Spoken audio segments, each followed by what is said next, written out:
So we want to thank you for being here today. And what Thank we're you going for to, having me. well, of course, of course.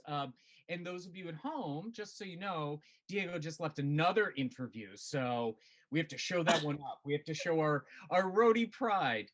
Yeah. Uh, so Diego, first of all, tell us a little bit about why you chose theater.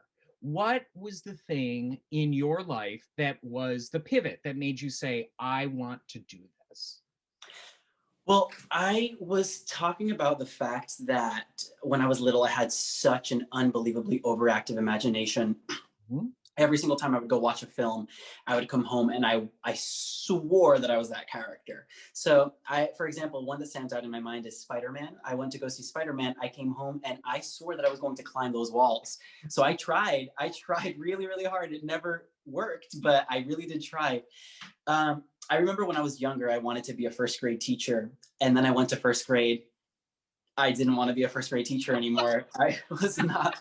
I'm not gonna lie, I was not the biggest fan of my first grade teacher. So then I said, let's switch careers. So then I said, I want to be a vet. But I realized that nothing else made me as happy, as excited as playing pretend. Playing pretend was where it was at. So I think from very young, I was always pretending to be other characters or even be a tree, anything.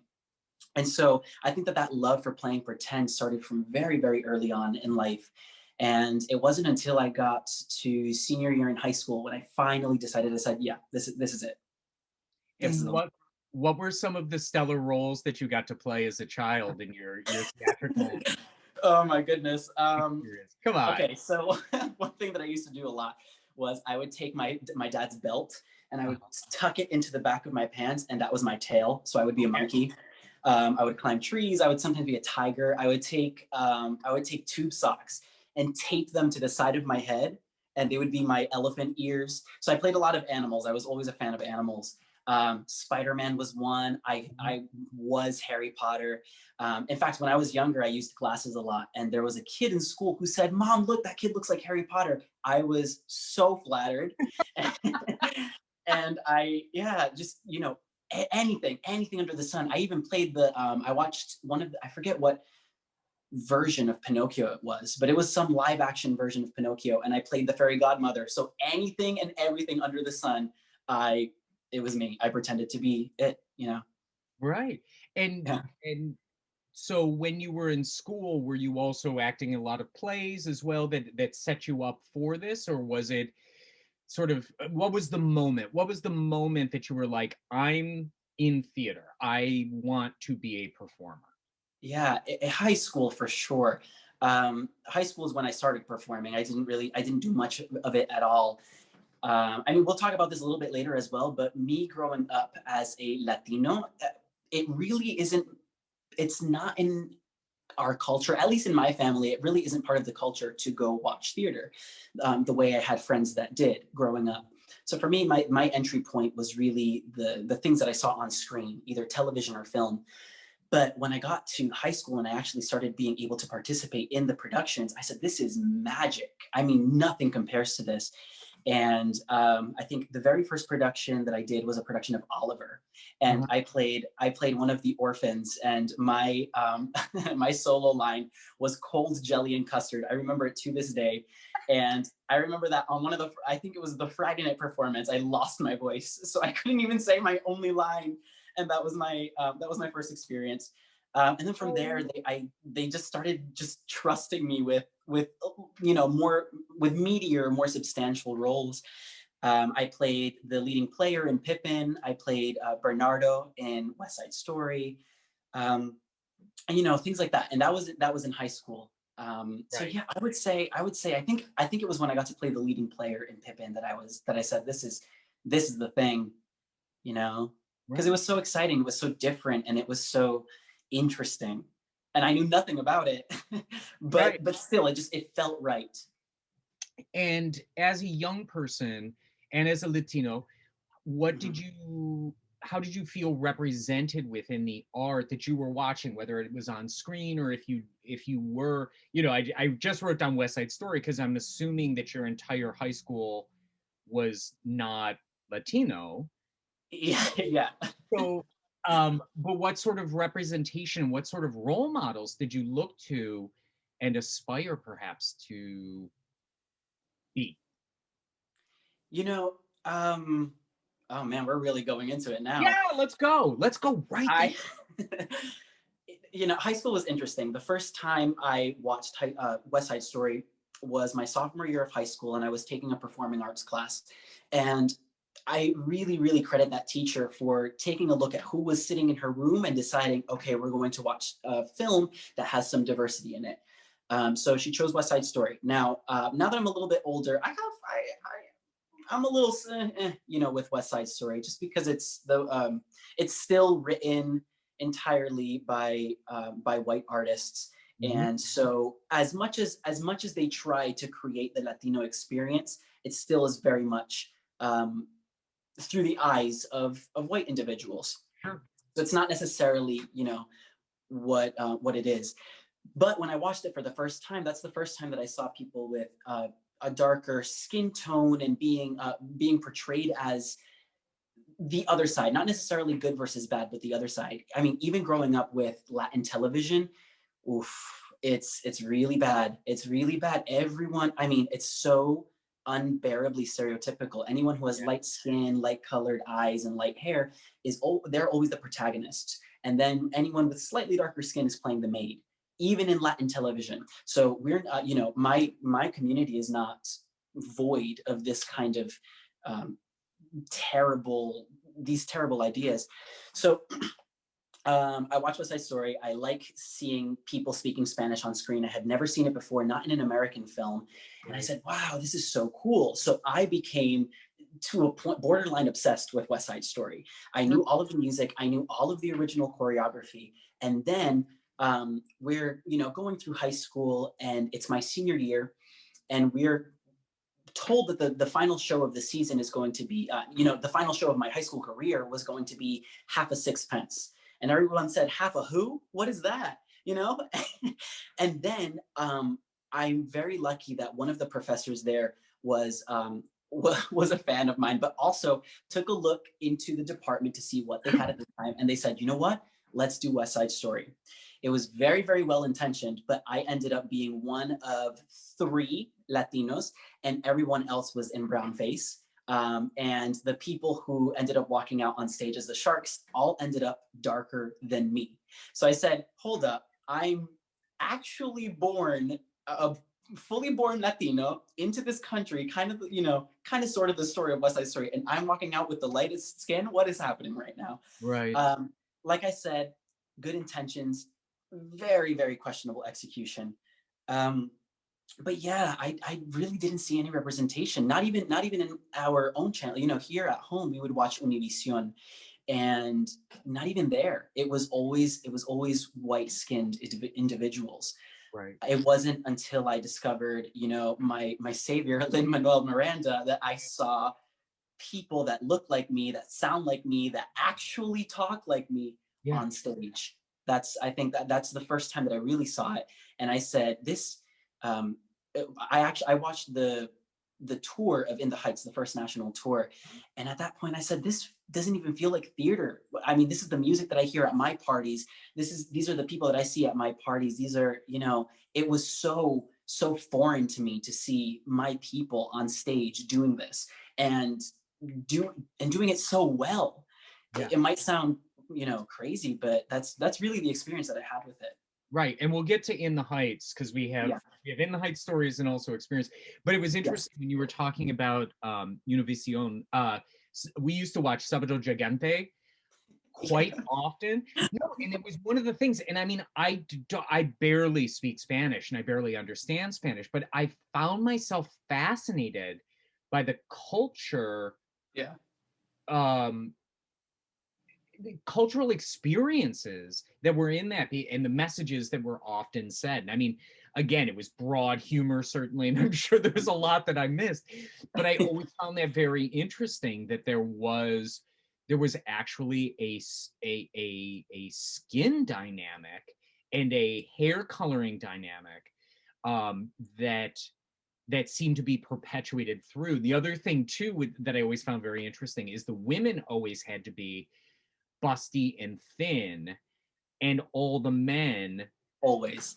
could be, you Greek statues. yeah, Well, at least in the novelas themselves, the men were always these like they looked like Greek gods, and the women were always supermodels. yeah, Always. I mean, but that's another that's another thing. But in terms of the skin color, it was something that I didn't realize until I paid attention to it. But yeah, because I was growing up with that, and granted, I have quite light skin for a Latino, so it was a privilege that I had that I didn't realize I had growing up until I really started paying attention to it. And I said, wow, the Latino community really, really has some work to do as well. sure. Yeah. Now, as much as we talk about West Side Story, and I could talk about West Side Story all day with you, Paul was probably like ready to punch me. Because I certainly have my challenges with it too, and mine's based on a very, very awkward production that I did. But you have earned kind of your bread and butter, and you earned your equity card through that. Am I correct? Through West Side you're Story? you're correct. Yeah, I And did. so how have you seen West Side Story change over the course of time that you have been experiencing it from Theater by the Sea, and then you did it, where I was did it? it at North Shore, and then I North did it Shore, at the Fifth Avenue in Fifth Avenue. Seattle.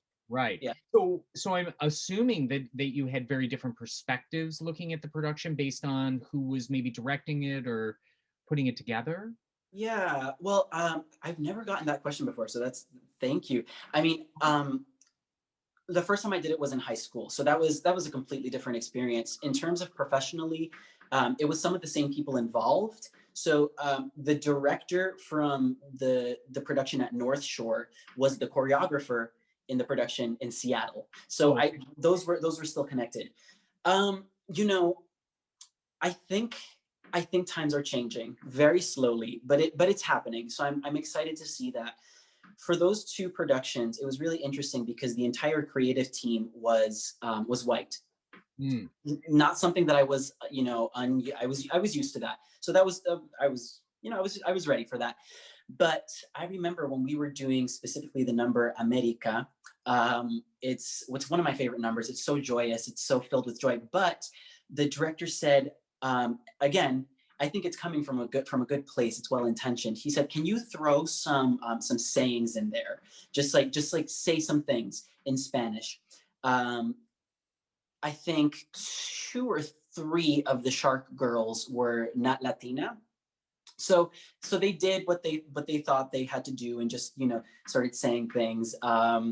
The one that really sticks out to me though is the rolling of the R. So literally they'll just be dancing, right, and then they'll just all of a sudden go. And I said, what is happening? right. Because I put it in context and I say, I've lived my life as a Latino in real life, and no one in their right mind would ever just all of a sudden just burst out with a rolling R, Sure. because what the heck? But again, I think that's what they were doing because that's what they have seen. Mm, So they were just following their instincts. And the directors didn't say anything about it because they didn't know either.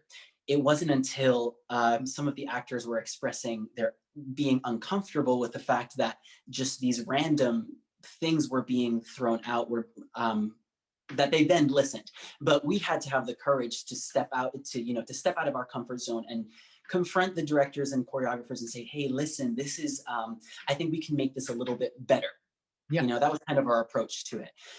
In Seattle, it was a little bit better because I think that the director turned choreographer remembered that situation, and so he talked to us. And the production in Seattle was much more was cast much better.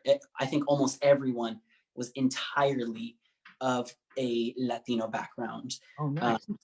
so it was the casting was wonderful, and we were able to discuss, and we had a lot of people from different backgrounds. Granted, we weren't all Puerto Rican, but we had people from a bunch of different backgrounds where we were able to discuss, hey, what was your upbringing like?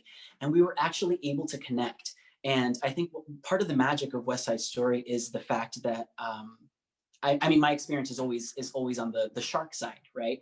Sure. I got to see how how much of a family they are. Everything is about having each other's back, and it happens with the American side too. But they always have each other's backs. So in casting, all of us Latino, we were able to discuss our upbringing and, hey, what do you say for slang when it comes to this word? And we were able to create this familial connection that was shown on stage, and it made such an unbelievable difference in the experience. Yeah, and we, we also see, because I think about the new production that was on Broadway for about 14 minutes before Broadway shut down. Sorry, I didn't mean to do that when you were drinking. Yeah, Spit take, spit take.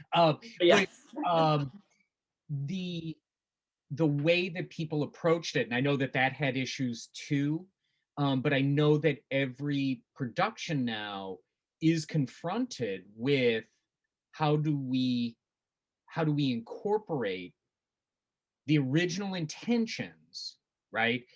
But yeah. make it truthful, make it Yeah. honest.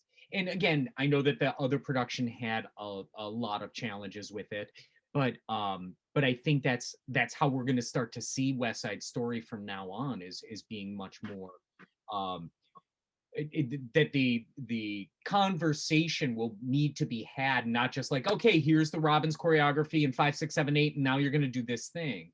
Exactly. But that does lead me also to In the Heights, which you get to do at Wheelock Family Theater, correct? Yes. And you Yeah. funny.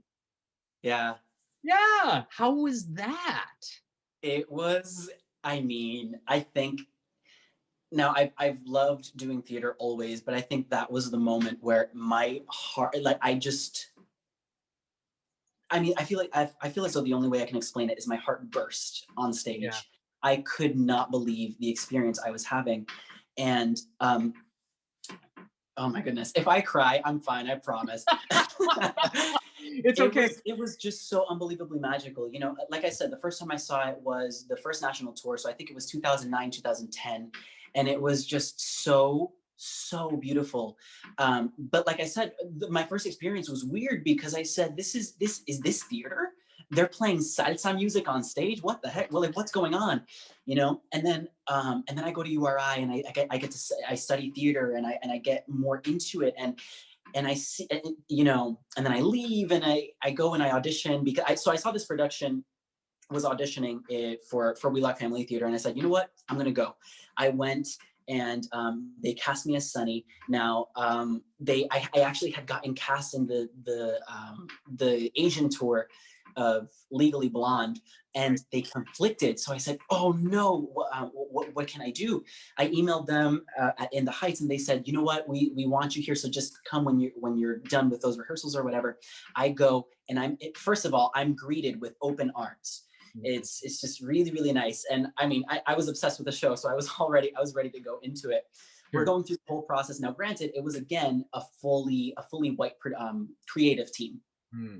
The entire cast was BIPOC though. We had, you know, we had everyone under the sun. We had white people as well. We just wanted to make it a big mixing pot, you know, kind of what Washington Heights is actually like. Sure. So we it wasn't until we actually got into performances that I got to feel the absolute unbelievable beauty of what we were doing. And I can remember specifically the performance. We were performing we were doing a school matinee, and it was inner city schools in Boston. So the audience was filled with BIPOC individuals, and they were young. I think it was middle school, high school was the age, completely filled BIPOC. We were performing Carnaval del Barrio, and there's this part where they talk about they say alza la bandera, which means raise your flag.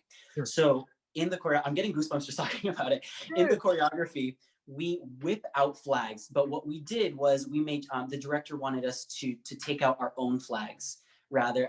So we filled the stage with the flags of Puerto Rico and Mexico and Ecuador, Colombia, Guatemala, Nicaragua, Cuba, all of it.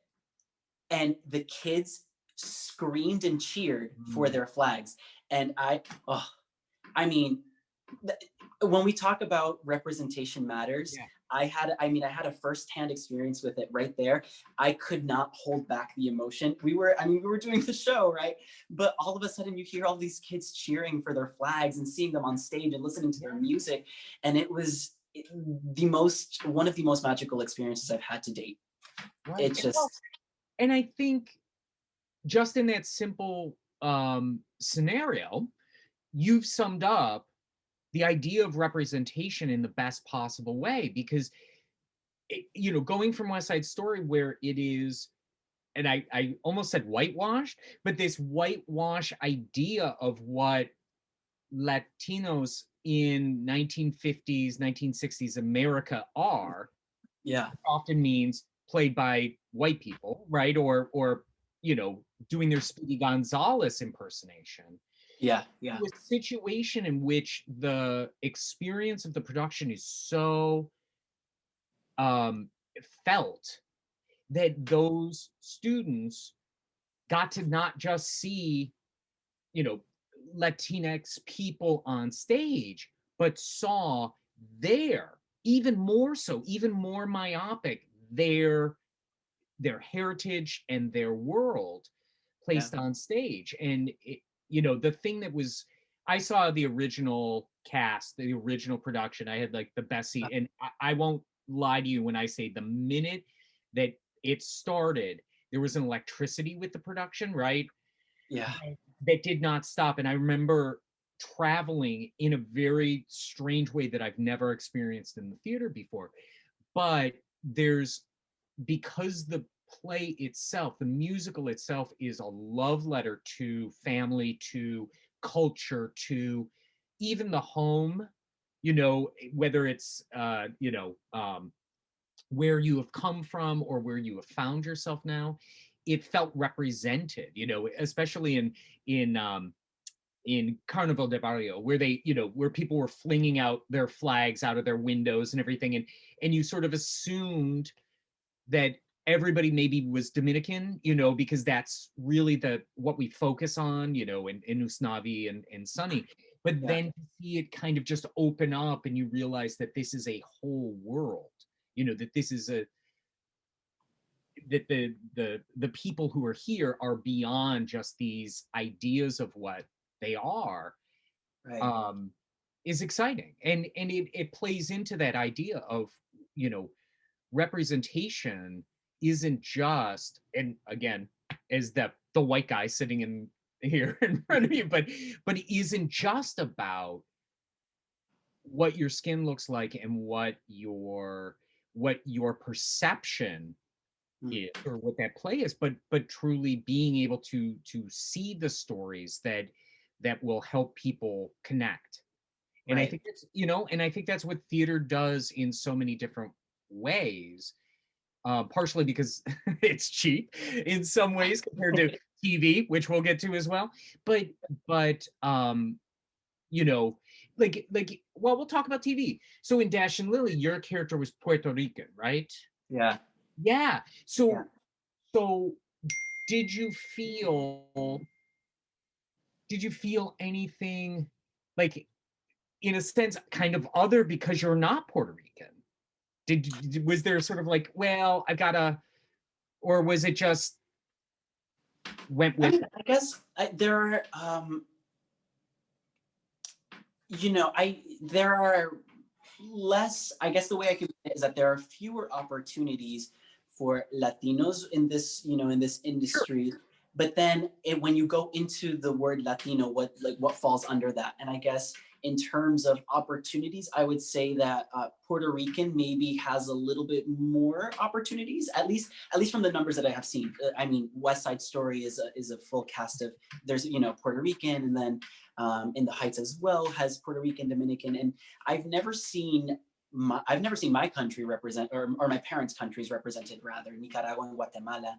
Right. Um, I guess I hadn't really thought about that. No, I was just curious if because representation is taking, bigger steps every single day, Mm, then we start to micro, and this is a not in any challenge, but are we starting to sort of micro then down to, well, this is a Puerto Rican character, so this must be portrayed by you know, not just any actor of Latinx heritage, you know? Right. Yeah, I don't know. I wonder. I mean, because Wouldn't that be a lovely place to be? I mean, Actually, yes.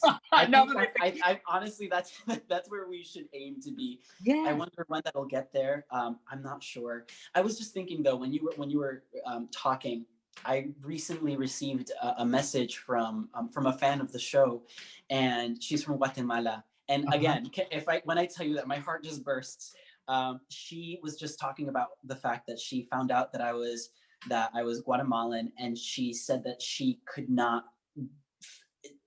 she was saying that her feelings were undescribable to know that someone of her background is for lack of for doing the thing, it was so beautiful to her and inspiring. And honestly, that's what feels the best, is to feel that people are being inspired. I think she was also mentioning that she wants to be an actress, so I said, this is so wonderful. And these are things that we miss out on when we don't have a really mixed pot Yeah. of backgrounds and people. Yeah. Uh, And you made a difference. I mean, your presence changed somebody's life. That's so awesome. yeah. I mean, millions of people's lives, but um, so we'll talk about heavier topics as well. But I do want to sort of switch over now just a little bit because of the television. First of all, how does it feel to have fans? Is it weird?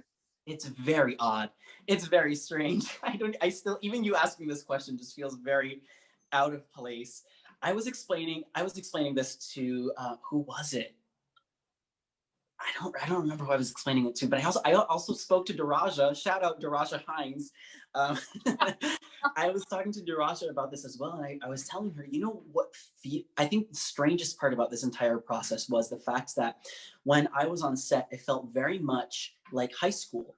I was just with all of my friends, and we were putting on this show, and it just so happens that expensive cameras caught it. Yeah. And I really cannot explain it in any other way, because it just felt so personal to me, so close. And now to see it out and actually being distributed is such a strange feeling. I feel as though I can't separate myself from the thing. I don't really know how to articulate it. Oh, that makes It feels like two very different things to me. right. So people reaching out is still very odd to me. Very very new, very odd. Um, yeah. So the experience of, you know, because you are primarily a theater person, you have trained in theater, most of your experience was in theater. Um, and getting this job, what things did you feel that you were super equipped for because of theater, and which things were you like, take a note, you know, and, Yeah. and understand the medium in its differences, and how that sort of.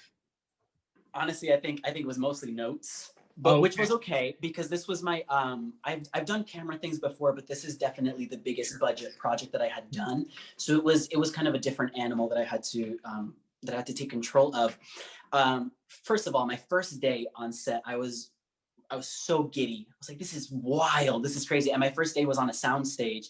So, I mean, when I was younger, when I was really, really small, sometimes I was more interested in the behind the scenes footage than I was in the film itself, Sure. because I wanted to see all of the magic. Yeah. And so when I got to walk into a sound stage and see everything happening at once, it was overwhelming. But then I had to remind myself. I said, all right, hold up. This is a job. Breathe, get excited, but then let it go, and then just Right. focus on what you have to do. Um, what was the question? Oh wait, I remember. Yeah, but it was a lot of mental notes in terms of, I think what was most prevalent to me is, people say this all the time, but not until I experienced it did I understand it, was the idea of hurry up and wait. Yeah. It really was something that, it was such a different energy and such a different kind of momentum moving forward, that I was not perfect at by any means. So I'm still, of course, learning, but it was very much, I would sit around. We would be in hair and makeup for a while. And then even after hair and makeup, we would sit around for an hour and a half, 2 hours, waiting for everything to be ready. And then we would do the scene and it was go, go, go, go, go. Okay, again. And do it like this now. Okay, let's change that up. Done. Cut. And then we would just sit around it again for another three. Sometimes, I mean, I think the longest I sat around for one day was maybe 8 hours, just waiting for the next scene to be set up and ready. So I think the hurry up and wait was where I really learn something new. And the reason it was new was because the way that I learned acting was for theater, and things progress in a linear Hmm. way. So you prepare, you're going to be, if you're preparing your arc, you're in one place at the beginning of the play and then you're somewhere else at the end of the play. And how do you get there? How do but in film you have to, at least to me, and again, I'm just learning, so take this with a grain of salt, but Sure. I I felt that I had to kind of map out what a performance would be, and then figure out in which headspace that character is in that specific scene. And Mhm. then you have to do it over and over and over again. Once with the camera right here, once with the camera 20 feet away, once with the camera behind your shoulder. And so and you have to not necessarily give the same performance, but you have to experience what you were experiencing Mm. over again. So it was very, very new to me, but I'm I'm ready to sink my teeth into something else. Yeah, Hopefully, fingers crossed. yeah, well, of course. But we often complain about Tech Weekend, right? Yeah, About how, oh, it's so difficult. But I had no that's idea. yeah, exactly. It's like the worst Tech Weekend ever. And And it's every day. yeah, and then it's over. I mean, I think that's the Yeah. thing that was always is, in you talking about it, is by the time you're ready to work, you're kind of exhausted because your anxiety is like, Hmm. 8 hours waiting to do that thing. And then you have to do it 3 or 4 times and be committed and probably have to hit a lot of the same marks that you did that first time. Exactly. That was the other thing. I mean, we not only had to experience the life of the character in that scene, but if you did, we would do one take, and then if they liked that take, you would have to do things similar to it. I remember very clearly in one of the scenes, for example, the bedroom scene where I'm we're helping Lily pick an outfit. There was a moment My where favorite I, scene. yeah, yeah. Um, I was wearing Surprised? this giant blanket, and in one of the scenes, it slipped off. So it came off of my shoulder, and so I didn't have the blanket anymore. So then the director comes up to me and says, "Okay, can we try to make sure that that happens every time now?" So I said, "What? Not only do I have to play my actions and this and that, but now I have to make sure that this blanket slips off at the right time." Yeah, it's a lot. It's a lot, but it's it. I think one thing, I'm going on tangents now. One thing No. that I remember that Tony said specifically was we were in his class one day, and we were talking about film acting, and we were talking about how, oh yeah, film acting is different because you have to be a little bit smaller. And he stopped us dead in our tracks and he said, no, that if you can imagine Tony just stopping us, right? And Yeah. he says, no, it's not smaller. And then he asked us, he said, have you ever seen Meryl Streep give a small performance? So then we thought about it and we said, you're right. No. And so what he said was, it's not about being smaller. It's that it's a laser focus. Mm. Yeah. So it's What? the same amount of energy. It has to be pushed through a different sort of mechanism. Yeah, yeah. And then I think another thing that I learned, at least being on set for this, with the speed at which we were moving, was the fact that it's like it's things that you already know, but they're brought up to your attention once again, and you're reminded of these things that I learned, freshman year and sophomore and junior and senior year. But just existing in that in that environment is enough.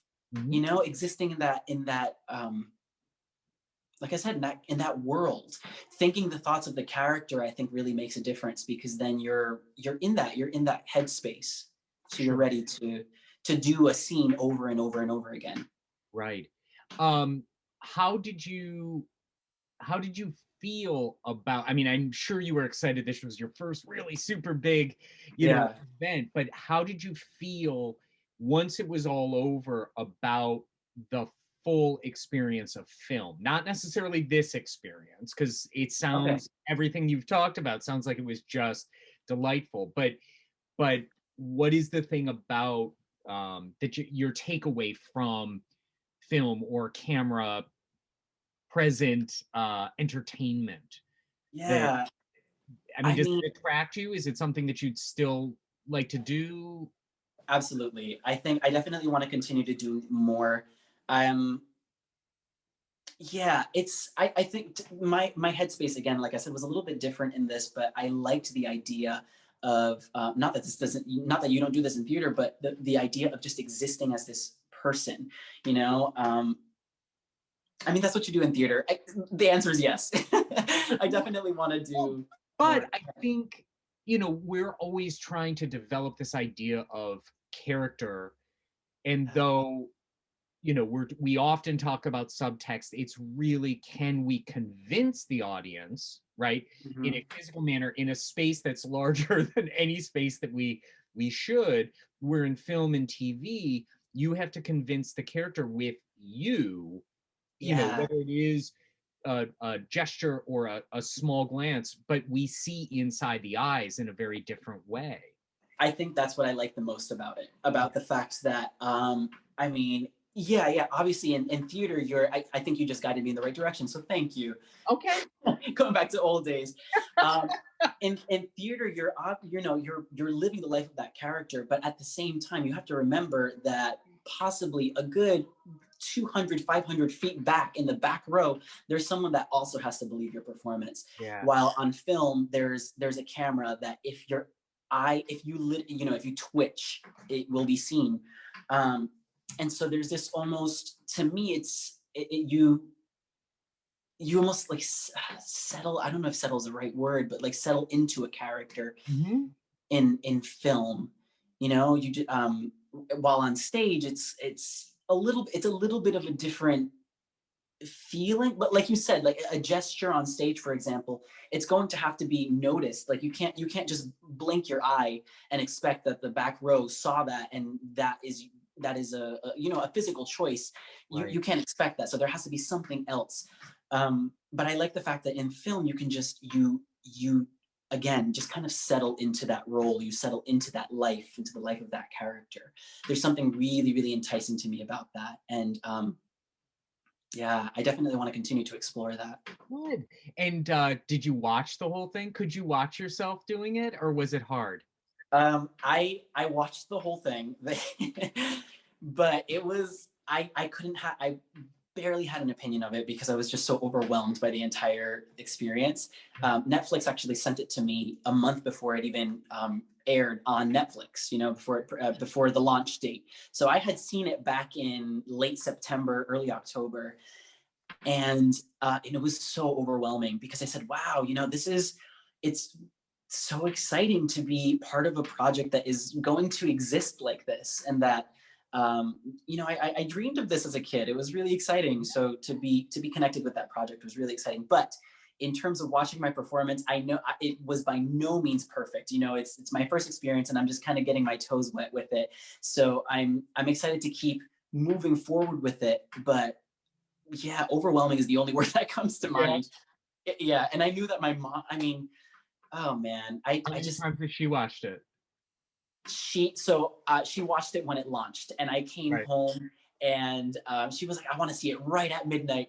And so I said, okay, fine, let's do it. So we stayed up till midnight, and it turns out that it was midnight Pacific time. 3 o'clock. So we were like, oh no, we stayed up Three till o'clock. midnight, and she had to work the next day. So then we just postponed it to the following night. We Couldn't watched have the brought your DVDs for her? Oh no, it wasn't DVDs. They gave No, it. no, They no. sent What it. I'm saying is you should have brought your DVDs and then been like, okay, we'll watch it now. I know. I know. That's No, okay. the only thing that when Netflix had sent it to me earlier, they it had this giant watermark on it that Yeah. said my name. It said Theo Guevara, property of Netflix, not to be distributed. So it's like it kind of distorted the image a little bit. Sure, sure. So I wanted her to see it, the way Yeah, it's supposed to be seen. yeah. So We watched it, and she was just so happy for me, and Of it's course. really nice. My brothers actually are the ones who have seen it more than anyone. They've watched it again, and I mean, I appreciate it, but I refuse to watch it again. I can only I don't want to watch it again. I'll get too critical of everything, so I just want to let it exist. Right. Right. Well, Yeah, and that's the thing is we don't really, I mean, unless it's videotaped, we don't really experience our performances and the yeah. things we do in Thank theater. goodness.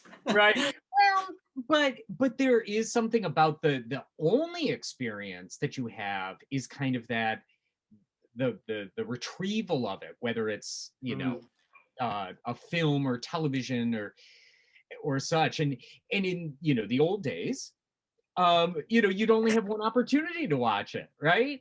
And now it yeah. can be called up for years now. Anybody can watch it. Was she Yeah. so proud though when she saw trending number one, Dash and Lily up in the corner and I mean, that's the other thing. That was mind blowing. I mean, not only do we put it on that, I mean, the fact that it was going to be on Netflix was one thing, but then to have it be in the top 10, I think it might still be there. At least up until yesterday, it was still there, and that is nuts, David. I mean, I can't even what yeah, like what is happening, you know? And granted, it is a holiday themed show, so it makes sense that people are getting into the holiday spirit. But still, that's just something that I would not have imagined. yeah. Yeah. So one of the things, because we are running out of time, because that's what I love about this series is it just feels like I'm talking to friends, which I am, which is great. Exactly. But there are a couple questions that I know that are really important to you, and one of them, we did talk a little bit about representation, and we talked about like the the community of BIPOC people and how we can start to open up the walls, Mhm. open up the production, and I use that not just in theater but in film and such, to be more inclusive and to be more representational of what we see in life. Mhm. But just as, that Black Lives Matter sort of world was bringing this up to a head, then all of a sudden everything shuts down because of COVID. Mhm. We start spending more time inside and asking ourselves questions without a chance to sort of act on it, right? Like Yeah. even when we were looking at these theaters who had to create, sort of a plan moving forward, most of them didn't even know when or how or if they could move forward. But Yeah. in your perfect world, because we can dream all that we want to right now, how does representation, how does yeah, I guess just representation and story change as we move forward? How do you envision that world that is going to be waiting for us at the end of all this stuff? Yeah. I mean, I think that the solution is going to be to get BIPOC creatives in the rooms. Hmm. I honestly think that's the solution. But then I guess the question becomes, how do you get BIPOC creatives? I think for two very prominent experiences we've already talked about in the Heights, that was, I mean, the essence of representation matters. And also the Dash and Lily, I thought was a really, really good representation of a really, really cool world. The protagonist, the family was why are the words escaping me right now? It was a mixed race American Japanese family. They had the older brother had a gay Latino boyfriend, and then the other protagonist's best friend was black, and there was a transgender woman in it. Never even mentioned it, but I that's know. perfect. And that's what I loved about Dash and Lily was the fact that all of the representation that you saw in that show simply existed. There was no explanation. They didn't need an explanation. And the other important thing is that there's no past trauma for those people as well. Yeah. There, in terms of gay stories, it's very often that you see that there's a past trauma that happens within the story, and then it's a coming of age story or something of the sort. But in this one, we just eliminated all of that. We said we don't need the trauma. We just want to see the beauty of what a beautiful world can look like, where there's just a lot of representation. Yeah. And that's the goal. But then again, in Dash and Lily, all of the directors white, producers white. So it's we're moving ahead. But I think that the real fix, I guess, would be to get BIPOC creatives in the rooms. But I think that now seeing BIPOC people on stage, seeing them on screen, is going to influence young children now. For example, the kids that went to go see that in the Heights, and they're going to say, wow, so my people can be on stage. Let me write something. Yeah. And there you go. That's the door. The That's inspiration. needed. The inspiration, exactly. Right. So I'm hoping that with us putting the work in that we're putting in now, there's still a lot of work to be done. But with the steps that we're taking now, I think we will start to see changes. I really hope we do. Yeah. And I think one of the things I'm certainly hoping is, because so many people can't produce right now, that Mm-hmm. that new stories are going to have been created at this time, because and maybe I'm of another world. I don't like a Zoom play. I'm not Yeah. really into it right now. I've tried. One of the things that was so exciting, we're doing these radio plays, and it's using the medium for the best purpose. Um, but when we started talking about Zoom, it was like, ooh. But I'm hoping that there's just going to be this wealth, this dearth of new writers and new people who are able to step forward. And also, I think it's something specifically about earlier generations who don't question that, who don't question, you know, what is their ethnicity? Who are they? We just sort of accept that. And especially in Dash and Lily, you saw Lily for a while and you understood that perhaps, she was not white per se, Mm-hmm. but then it unfolded a little bit and we started to see a little bit more, which then opens it up to, um, this is just normal. And Yeah. the normalization of everything that was in that is fantastic. Yeah. I notice even more so, talking about, about mixed families. I've noticed it in commercials lately that is really Yeah. exciting, where almost no family is just this white family anymore. It's Mm-hmm. really interesting. And I think it's, I don't want to say subversive, but it's just like we're doing this thing and it's 30 seconds on the screen, but it changes the game. It really does. It really, really does. Yeah. And Target for a while they had an ad that was I want to say it was an African American family and they had an Asian daughter. And it was just there it It was is what it is. yeah. And it Exactly. and it that process is so important, and I think your generation and the earlier generations will look at it exactly that way, and it is in some ways, the fight against the old white men, and that's okay. Did you steal That's that from okay. Tony? I'm right there. No, I'm talking about me. I'm right here. He I'm said that all the time. no, but and hopefully many of them, all of them will listen and work with the voices that are needing to be represented. So um so we have about 10 minutes left, so I did want to make sure that if anybody had any questions to ask Diego, is here's your chance before he's a big star. And never he's like, you are not. You are who? You are I'm kidding, obviously. Oh my God, no. You are I really. It was. I mean, that's where I got to learn the craft of it, And I remember I was talking about how when I was in high school, I was doing everything to avoid going to college. I was like, how do I find an agent so that I can avoid going to college? yeah. And thank goodness that I did not find that agent, that I ended up going to college, because it just, there's no better teacher for an actor than experiencing life. Sure. So I'm so glad that I ended up going to school.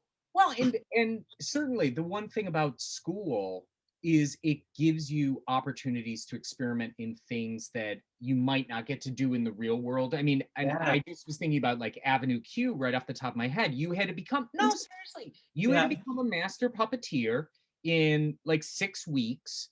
Mhm. And you have something, a skill, Not certainly. gonna lie, I put that on my resume, puppeting. Yeah. Yeah, I really do. But there's very rarely opportunities to do that outside of those sort of situations, um, or you get to play your first gay role in college, I believe, but it was Legally Blonde, right? Wasn't that the first? Yes, yes, Yeah, it was.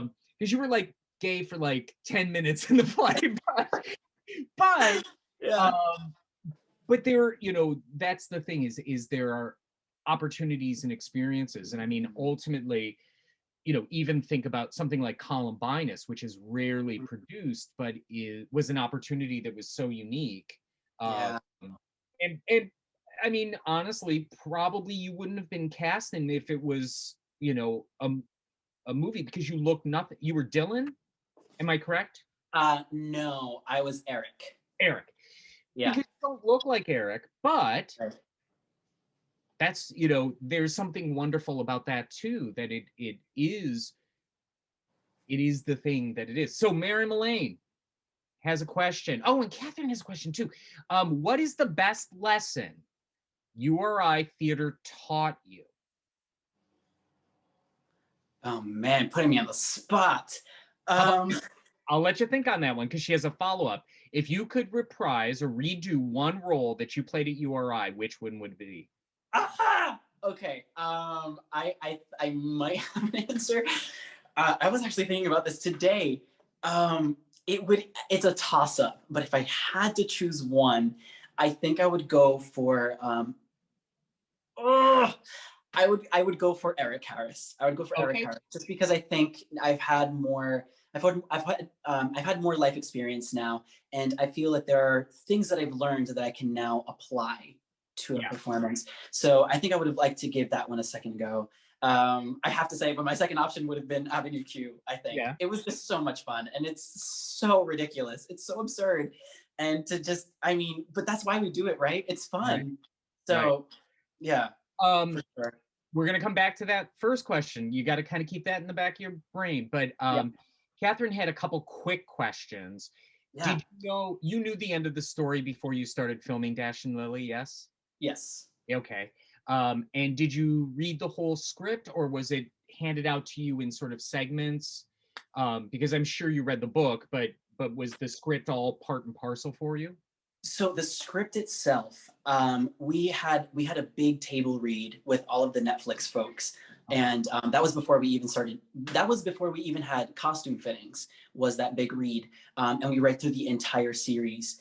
Um, and so yeah, so we everybody knew what the story was from the beginning all the way to the end.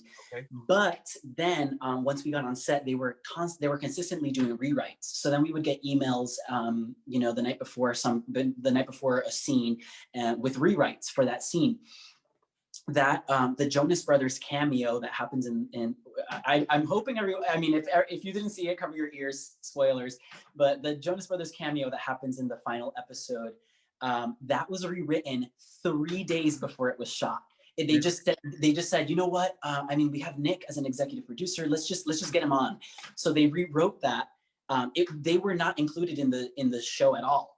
But then 3 days before, we got a rewrite, and then 3 days later, we had the Jonas Brothers on set. So there were those instances where things were rewritten, but in terms of the whole arc of the story, we Yeah. knew what it was from day one. Right. So there were no major like character changes, or they were like, he's not. Well, I don't want to give away the ending, but um, you know, there weren't any major swipe arounds that you showed up one day and you're like, oh, I'm No, at least not plot points. No. right. Okay. So we're gonna go back to Mary's first question, which was, Okay. what do you think was the best lesson URI theater taught you? I think it was to love what I do.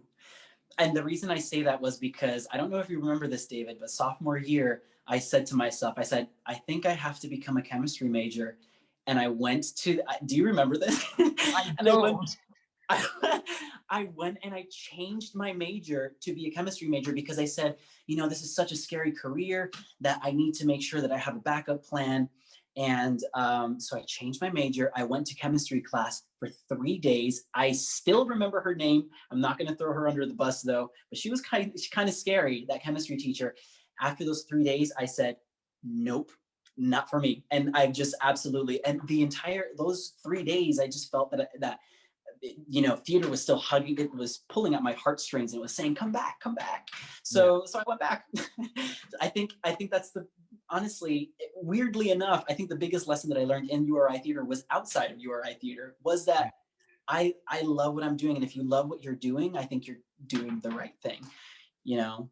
And I think Yeah. that's one of the things that people miss a little bit in college is you have the opportunities to try that, to Mhm. move out of that space, to help you realize that's what you want to do, that's your Yeah. dream.